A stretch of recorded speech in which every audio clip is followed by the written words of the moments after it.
बस्तर पर सीएम का फोकस सबसे ज्यादा है और आज बस्तर जाएंगे भूपेश बघेल। 2 दिन बस्तर में दम दिखाएंगे मुख्यमंत्री भूपेश बघेल 3 सभाओं को यहां संबोधित करेंगे। दरअसल वनपुरी, बकावंड और कुरेंगा में एक प्रचार सभाओं को संबोधित करेंगे। 7 नवंबर को पहले चरण की वोट के लिए ताबड़तोड़ प्रचार अभियान में जुटे हुए हैं भूपेश बघेल और इस प्रचार अभियान में आज भी 3 बड़ी सभाएं होनी हैं।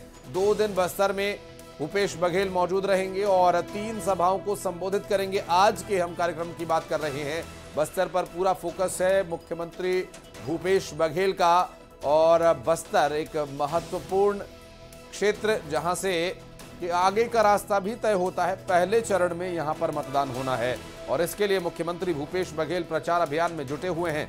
2 दिन बस्तर में गुजारेंगे और बस्तर में दम दिखाएंगे भूपेश बघेल। आज की अगर बात करें तो 3 सभाओं को संबोधित करेंगे मुख्यमंत्री भूपेश बघेल। ताबड़तोड़ कांग्रेस पार्टी के प्रत्याशियों के लिए वोट की अपील कर रहे हैं क्योंकि 7 नवंबर को पहले चरण की वोटिंग यहां पर होनी है और ज्यादा समय अब रह नहीं गया। यहां से लगभग 7 दिन ही बचे हैं और ऐसे में 48 घंटे पहले मॉडल कोड ऑफ कंडक्ट पूरी तरह से प्रभावी हो जाएगा और चूंकि मॉडल कोड ऑफ कंडक्ट तारीख के ऐलान के साथ ही प्रभावी होता है, लेकिन जो उसका एक असर होता है वोट कास्ट से पहले 48 आवर्स आप कोई प्रचार अभियान, कोई रैली नहीं कर सकते। लोगों से डोर टू डोर आप जरूर संपर्क कर सकते हैं, लोगों के पास जाकर खुद उनसे मुलाकात कर जरूर मिल सकते हैं, लेकिन सभा के तौर पर आप कोई कार्यक्रम नहीं कर सकेंगे। ऐसे में अगर देखा जाए तो कायदे से 5 दिन ही बचे हैं प्रचार के। पहले चरण का जो चुनाव है 7 तारीख को वोट डाले जाएंगे और ऐसे में कांग्रेस पार्टी जो एक बार फिर सत्ता में लौटने का सपना लेकर चल रही है उसे पूरा करने के लिए पूरा जोर लगाते हुए मुख्यमंत्री भूपेश बघेल 7 नवंबर को पहले चरण की वोटिंग से पहले बस्तर पर पूरा फोकस है उनका। युगल तिवारी हमारे संवाददाता साथ जुड़ गए हैं। युगल, आज बस्तर में मुख्यमंत्री नजर आएंगे और यहां पर प्रचार प्रसार करेंगे। बस्तर में मुख्यमंत्री का यह प्रचार कितना अहम है? जी देखिए, बिल्कुल कहा जा सकता है कि प्रथम चरण मतदान के लिए जो राजनीतिक दल हैं वो भी पूरी तरह कमर कस चुके हैं।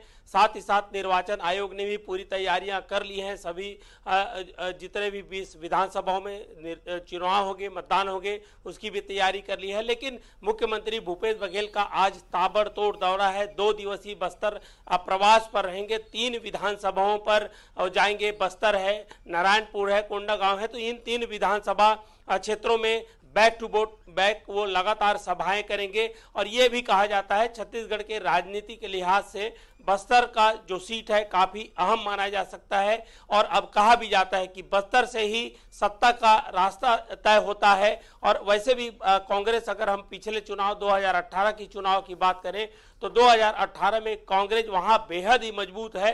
बीजेपी बस्तर में सेंध लगाने के लिए पूरी ताकत झोंक चुकी है।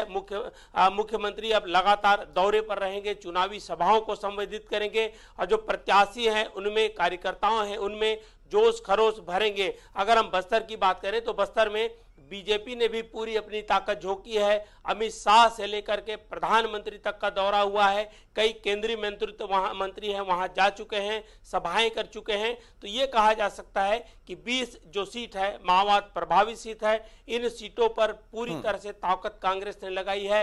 मुख्यमंत्री भूपेश बघेल लगातार प्रदेश के अलग अलग विधानसभा क्षेत्रों में जो दौरा कर रहे हैं। अपने जो कांग्रेस का जो नारा है 75 पार जो सीट लाना है, उन्हें एक नारा दिया है, तो उस सीट को साकार करने के बिल्कुल आज देखना होगा कि मुख्यमंत्री इन मंचों से क्या बड़ी घोषणा कर सकते हैं। युगल, इस पर भी नजर रहेगी और चूंकि बहुत ज्यादा समय नहीं रह गया, लगभग 5 दिन का ही वक्त है। पहले चरण का जब वोट डाला जाएगा तो स्वाभाविक है लोगों को ज्यादा से ज्यादा अपनी ओर आकर्षित करने का प्रयास सभी पार्टियों का रहेगा और कांग्रेस जैसा कि वापस सत्ता में आने का सपना देख रही है तो उसके लिहाज से भी महत्वपूर्ण है। बहुत शुक्रिया आपका इस पूरे मामले पर जानकारी देने के लिए। बढ़ते आगे, रुक करेंगे अगली खबर का। छत्तीसगढ़ विधानसभा चुनाव के सियासी संग्राम में सबसे रोमांचक मुकाबला दुर्ग जिले की पाटन विधानसभा सीट पर देखने को मिलेगा, जहां छत्तीसगढ़ की राजनीति के 3 धुरंधर दांव आजमा रहे हैं।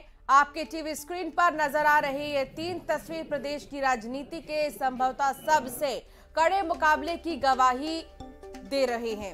पाटन से सीएम भूपेश बघेल चुनावी मैदान में है, जो कि उनकी परंपरागत सीट है, जहां से बीजेपी ने बड़ा दांव खेलते हुए सांसद विजय बघेल को मैदान में उतारा है।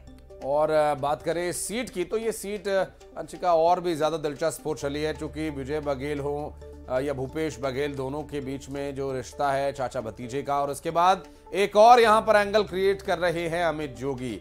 और आपको बता दें कि भूपेश बघेल अपना नामांकन दाखिल कर चुके हैं, और सबसे चौंकाने वाला जो नामांकन है वो अमित जोगी का है। अमित जोगी ने पाटन से अपना नामांकन दाखिल कर दिया और अब मुकाबले को त्रिकोणीय बनाने का दम भर रहे हैं। ऐसे में सबसे बड़ा सवाल यह है कि आखिर अमित जोगी किसका वोट काटेंगे, किसको फायदा पहुंचाएंगे? सीएम बघेल की मुश्किलें बढ़ाएंगे, जी हां, सांसद विजय बघेल का खेल बिगाड़ेंगे या खुद मैदान मार जाएंगे?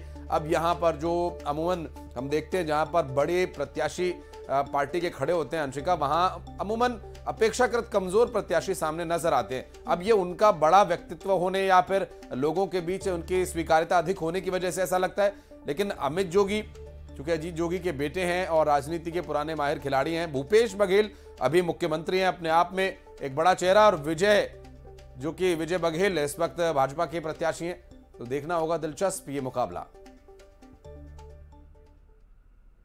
पाटन विधानसभा क्षेत्र से नामांकन दाखिल करने के बाद अमित जोगी ने जीत का दम भरा।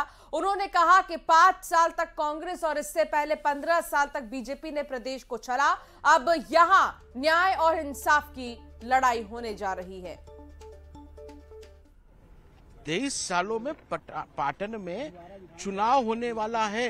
अभी तक तो चाचा भतीजा के बीच में मैच फिक्सिंग चलती रही, अब चुनाव होगा और इस चुनाव में अमित जोगी केवल एक चेहरा है।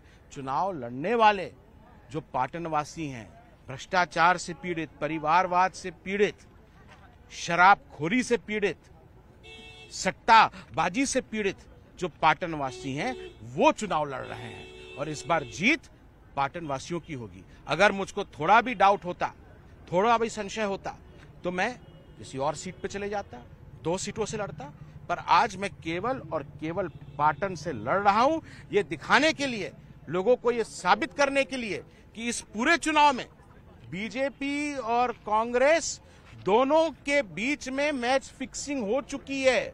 जनता अब समझ चुकी है कि दोनों पार्टियां, ऐसा कोई सगा नहीं जिसे भाजपा और कांग्रेस ने ठगा नहीं। जब वो छत्तीसगढ़ को देखते हैं, उनको अपना कमीशन दिखता है, मुझे अपना मिशन और विजन दिख रहा है।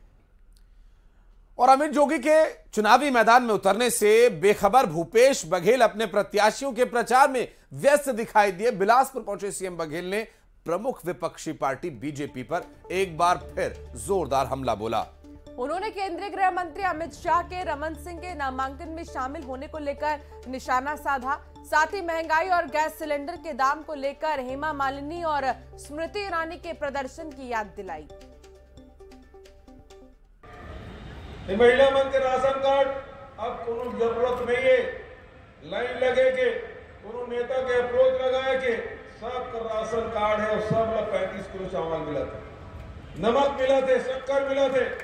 माटी तेल के बात तो नहीं कहूँगा, कि माटी तेल है, डीजल है, पेट्रोल है, रसोई गैस की कीमत है वो भारत सरकार तय करते।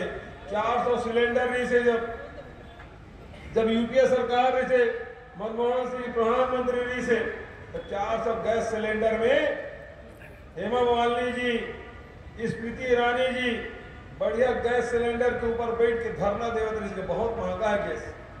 आज 1200 रुपया हो गए। महिला मन खोजा थे कहां स्मृति ईरानी और कहां हेमा मालिनी। खैरागढ़ में प्रियंका गांधी ने आज बड़ी घोषणाएं की। छत्तीसगढ़ महतारी न्याय योजना के तहत गैस सिलेंडर रिफिल करने पर 500 रुपए की सब्सिडी मिलेगी। 200 यूनिट तक बिजली बिल माफ होगा। महिलाओं द्वारा संचालित स्वयं सहायता समूह का कर्ज माफ किया जाएगा। महिलाओं के सक्षम योजना अंतर्गत लिए गए ऋण भी माफ किए जाएंगे। प्रियंका गांधी वाड्रा ने जालबांधा में आयोजित सभा में यह ऐलान किया और इससे पहले मुख्यमंत्री भूपेश बघेल ने सभा को संबोधित करते हुए कहा कि 1 नवंबर से प्रति एकड़ 20 क्विंटल धान खरीदी होगी। सरकार बनते ही हम किसानों का कर्ज माफ करेंगे। उन्होंने बीजेपी पर निशाना साधते हुए कहा कि हमारे ऐलान से बीजेपी वालों को दर्द हो रहा है। साथ ही कहा कि किसानों को चिंता करने की जरूरत नहीं, 17.5 लाख किसानों को आवाज देंगे। महुआ, इमली और आमचूर के समर्थन मूल्य में 10% वृद्धि करेंगे। लोगों को 10 लाख रुपए तक का मुफ्त इलाज देंगे।